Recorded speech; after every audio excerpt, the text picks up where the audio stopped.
let's talk about some other divine factors. Allah also sent divine assistance at the Battle of Khandaq. How?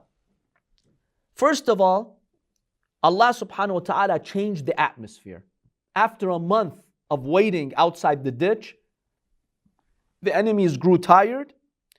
Allah sent a storm, a very cold storm. They were freezing in the desert. A very powerful wind came, destroyed their tents, flipped their pots, hurt their animals. So we see now the divine punishment coming on them. The food that they had just scattered here and there.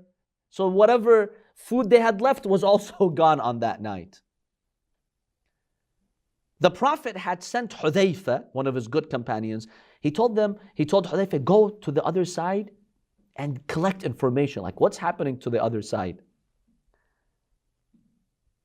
Hudhayfah says, I managed to reach near Abu Sufyan, and I saw him addressing the commanders of his army. And he told them, the spot at which we have camped is not the place of our residence.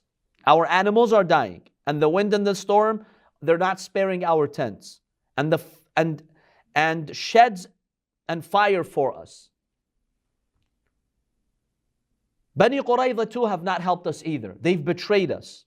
It is better if we just leave. Abu Sufyan was smart. It's like, look, it's not worth it for us to stay here anymore. The weather changed, the storms are coming. Why are we staying here? Then he mounted his camel, whose knees were tied. You know, in order for the camel to stay put and not wander and get lost, they would tie its knees. Now, if you wanted to travel, you untie it and then you sit on it. Abu Sufyan was so scared and he was in such a rush, he got on his camel, he forgot to untie its knees, like, let's go. He told him, shame on you. You're our powerful leader. And look how scared you are. You even forgot to untie the knees of your camel.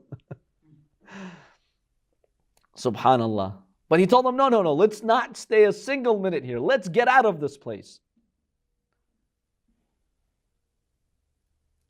Therefore, Hudhayfah came to the Prophet. He told him, Ya Rasulullah, the enemies are not in good shape. Abu Sufyan just wants to leave. They can't stand this anymore. And then the Prophet also made a prayer. He went to Masjid al-Fath. He prayed rak'atayn. And he said, oh Allah, if today we Muslims are killed, who's going to worship you anymore? These are the only believers on earth. And it was at that point Allah answered the dua of the Prophet. Allah dispatched the angels. 1,000 angels came. The angels did not fight. But what did they do? Number one, the angels yelled in the skies, Allahu Akbar. When the pagans, the enemies, they heard these voices coming from the skies, Allahu Akbar, they weakened. Like rats, they became scared.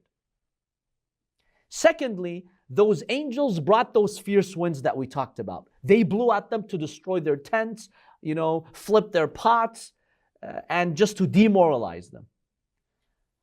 And even some narrations indicate the angels took out their weapons and they started to generate the sounds of swords in the sky. So the enemies just saw these sounds of swords coming at them. They're like, let's get out of here.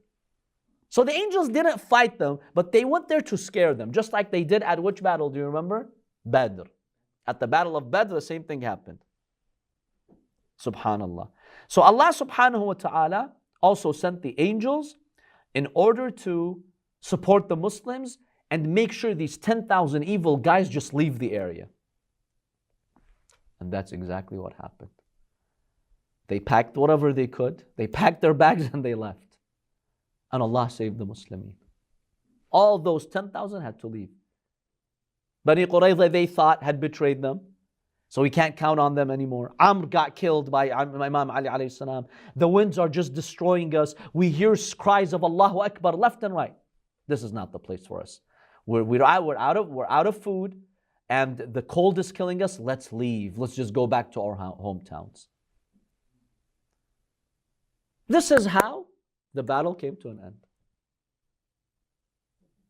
So when Imam Ali alayhi salam killed Amr ibn Abdul and that other guy got killed in the ditch, that's it. Nobody else got killed. It was over. That's how Allah saved them. Next, my dear brothers and sisters, we'll So the Arabs left, right? But who's in Medina now? Who has committed treason? Banu Qurayza. Yeah, the Jewish tribe of Banu Qurayza. In our next class, inshallah, we'll see what happened to them. Because they committed treason. They almost succeeded in killing the Prophet and every Muslim. Had not Allah supported the Prophet and these plans and Imam Ali and his story, the Muslims would have been killed. So what they did was a huge crime in history. We'll see next what happened to them and how the Muslims came to confront them after this.